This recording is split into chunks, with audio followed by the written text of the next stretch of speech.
Despite knowing him mostly for action and fighting roles, he's also known to have a good comedic side. William Bradley Pitt, or more commonly known as Brad Pitt, can surely pack a punch and also throw in a good laugh. We decided we'll pick the best of the shits and giggles and give you a compilation so you don't have to scurry around the internet for it. So welcome to Rocket Stars, and here are Brad Pitt's top 10 funniest moment in his career. But wait, you're not getting away this time. Before we proceed on the featured presentation, please spare us at least 5 seconds for a like and subscribe, or else your Starbucks barista will misread your name. No one likes that, really. Also, if you turn on the bell button for us, we promise you Brad Pitt's going to come over to your place and have a nice hearty dinner with you and your family. And no, we're not kidding about those things. Okay, let's get the ball rolling. At number 10, he admits that his favorite TV couple was Ross and Rachel from Friends. Awkward as it is, since he had romantic entanglements with Jennifer Aniston, Brad gets confronted by Oprah in an episode from the 90s on who is currently his favorite on-screen TV couple. You can clearly see that Brad is thrown off guard by the sudden question and is quite taken aback with what to answer. After a few seconds of nervous thinking, he exclaims that he's into Ross and Rachel, making things awkward yet downright hilarious.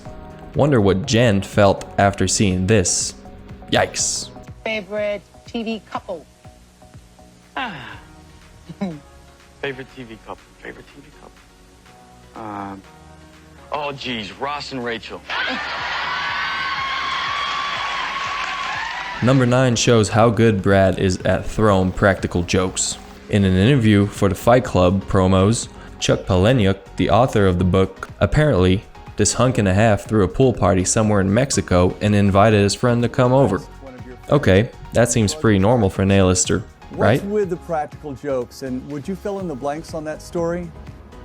This is a true story. This was concocted by my friend and cohort, Mr. David Fincher. And you remember at the time of the millennium, there was this big scare, Y2K, and what was going to happen, and people were Brad bribed the government to cut the power line in the area at midnight. Okay, that's sketchy. Where's he going with this? He also had some cops come over to fake arrest one of his friends over alleged drug use. The man is insane. In the interview, he was even proud of how his friend was actually taken away in handcuffs just to sell the scene despite the whole party rambling in panic. No camera around. Yeah, fighting for the guy's life. You know you can't take him, screaming. Yeah. He was a friend of ours who always played practical jokes. His name is Mark Gervitz.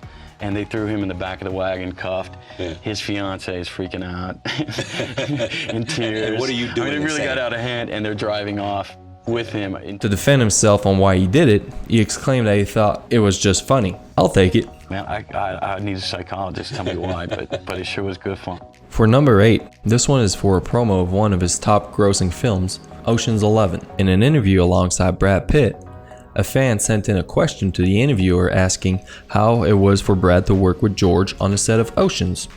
No, he's very difficult, Yolanda. He's a very difficult actor.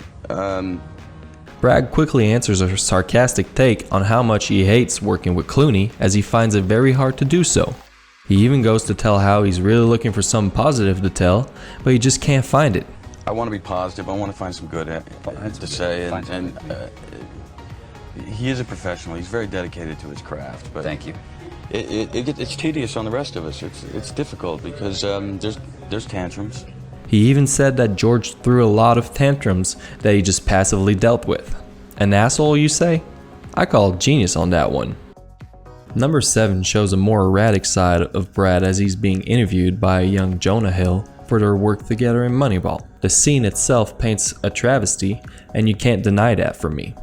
In a part of an interview, Jonah exclaims thankfulness for having been able to work alongside the size of her A-lister boy, Brad. Brad retorts and puts Jonah in a corner, saying it was forced onto him by the studio.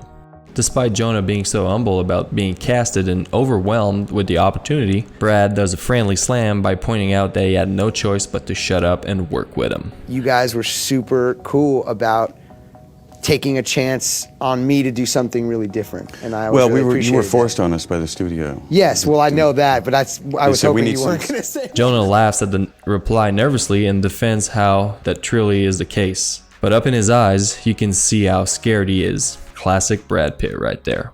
Down at number 6, we're going to the Golden Globes. So it's time for Clooney to get back at our boy, and he does it while introducing the film Moneyball. So George comes up to the podium and spits out some lines, exclaiming how good of a film it was, even going far enough as to say that it was more art and transcendent of the sports it was showcasing. When throwing in the accolades, he pointed out the nomination the film had, which included Jonah Hill and industry up-and-comer Pitt. And it's nominated for 4 Golden Globes, including ones for Jonah Hill and some up-and-comer named Brad Pitt. This is Moneyball. It was a weird one considering Brad had Angelina at the table, but hey, if George can't get away with it, you can't sue for laughing at it. For number 5, we're going back to the 90s Oprah interview for a few more quips. I never knew Brad could be so cheesy, as Mrs. Winfrey questions him about what was his most favorite gift he has received and favorite gift that he has given. For the first one, he says love and lets the audience swoon and laugh at it. Favorite gift to give? Favorite gift to give? Love. But for the second one, he coolly answers same thing, which throws Oprah into a doozy. Love that, Brad. Favorite gift you ever got? Same thing? Yeah, Okay. that's a gift. Oh, Jesus. Then they proceed with a favorite teacher question. One of these. Favorite teacher. What do you want? My dad bought me a car. I'll say Okay. that. Favorite teacher. Favorite teacher? I had this teacher in college who I absolutely hated, the art student. But he's my favorite because he pushed me. Okay. Can't remember his name. Because right now he's going, say it, Brad. Say my name. I've told all the students for the past 12 years. Brad quickly narrates how he hated this one art professor for going very avant-garde and Dead Poet Society-esque on his way of learning. He admitted he gave him a hard time and he loved it. Only problem was, he can't seem to remember his name. A shame, you say? For us, it's just nut job funny. At number 4, we see Brad Pitt and Quentin Tarantino on the promos for Inglourious Basterds. And heck, you already know this is going to be funny. It starts off with Tarantino explaining the motives and fixtures of Pitt's character, Lieutenant Aldo. Every character in this movie, with the exception of Aldo, is pretending to be people they're not, or playing a different role as far, with a Shoshana or anybody. But actually, Aldo is incapable of being anybody other than Aldo. Even when he tries his best. He's not throwing it away. He thinks he's doing a good job. After a long debacle on how the character drew no inspiration and was just such an original piece, Brad explains where he drew and studied for the character. He goes far back into a character in a Morgan Freeman documentary, explaining that there was a certain person that he copied for Aldo. That quickly shut Tarantino up, awkwardly, that is. This documentary that Morgan Freeman actually produced. Prom Night, Mississippi. Yes, That's a great movie. Yeah, it's really good. But you remember there was one father, his name was Glenn. Glenn, my name's Glenn, and you either like me or you don't. I hope you like me, but if you don't, well, I'm Glenn. Oh Brad, you sly raccoon. At number 3, we bring you back to the awkward Clooney-Pitt interview for Oceans, as they defend an alleged rumor that puts their movie at stake. The interviewer goes on to let Clooney explain the side of the whole debacle, defending how they should not be talking about this elephant in the room, so he quickly shuts it down. And the one with the goat and the Vaseline was not fully true. There was some other, that wasn't complete. It started with a kernel of truth, yeah, as they usually got do. blown completely out of proportion. See, they told me not to ask that, so I'm glad you brought that up. I didn't want to. We want to address it, and yeah, we want it out right here. It wasn't a goat. It was a small sheep.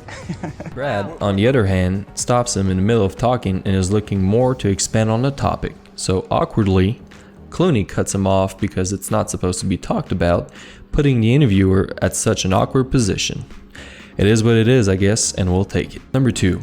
We have Brad at Ellen doing a bit as Lieutenant Aldo from Inglourious Basterds as he talks about the film. So they're on set in a neighborhood and Ellen was addressing concerns on how they're shooting. She asks and checks on the situation of the crew and the people in town, which Brad quickly answers that they're doing great. Now, Well, first of all, they must be thrilled that you're sitting there in their neighborhood. They must be happy about that. But have you met these people? Yeah, I have, and they've kindly let us squat on their land here. Ellen quips back, asking Brad if he's met some of the local folks, to which he answers with the fact that the people kindly let them squat in the area like it's a problem for them to be here. Well, you won't see me complaining if Mr. Pitt was shooting in my backyard. Just saying. And for number 1, we're back at the super awkward Jonah Hill and Brad Pitt interview for Moneyball. Here we can see the both of them talk about how Philip Seymour Hoffman was in the film and how hard it was for Jonah to cope with working with him for the first time. Philip Seymour Hoffman. He's awesome in the movie. He's awesome. He's ferocious. Because his character didn't like us in the movie. So I was always really intimidated when he was there because, not like off camera, but in the scenes they were scary to me because he didn't like me in the scenes, and I respect him so much that it actually made me feel bad that he didn't like me. It took the two of us and we still lost. Yeah. As you can see, the characters of Hill and Pitt aren't really in good terms with Hoffman's character, putting Jonah in a tight spot on set every time as he actually would dread and fear the dude. Pitt quips on Hill that he probably goes home to waddle in his own urine after the shoot due to stress, in which Jonah agrees politely on the joke. You like go home and pool of your own urine. I remember seeing him on the call sheet. Yeah. Okay. I have a pool of my own urine. I travel with it. That's my one thing. Really? I have one diva thing. Urine therapy? Weirdly enough, Pitt takes it even further as to insinuate that Hill was drinking his piss as therapy for the stress, in which Jonah retorts and cuts Brad's pushing off of him that he only waddles it in it and that he's not a sicko that drinks urine. Heavily. Yeah. I have like 3 therapists on the road with me. What, therapy or urine pools? The urine therapy. I don't drink it. Oh. I just lay in it. I'm not a weirdo. Did we miss a funny memory of him that you truly cherish and adore? Let us know in the comments below. We have more in store for you in here, so please do check out our other videos and don't forget to like and subscribe so we can bring you more in the future. We're not kidding with that meal from Brad Pitt. Come on now.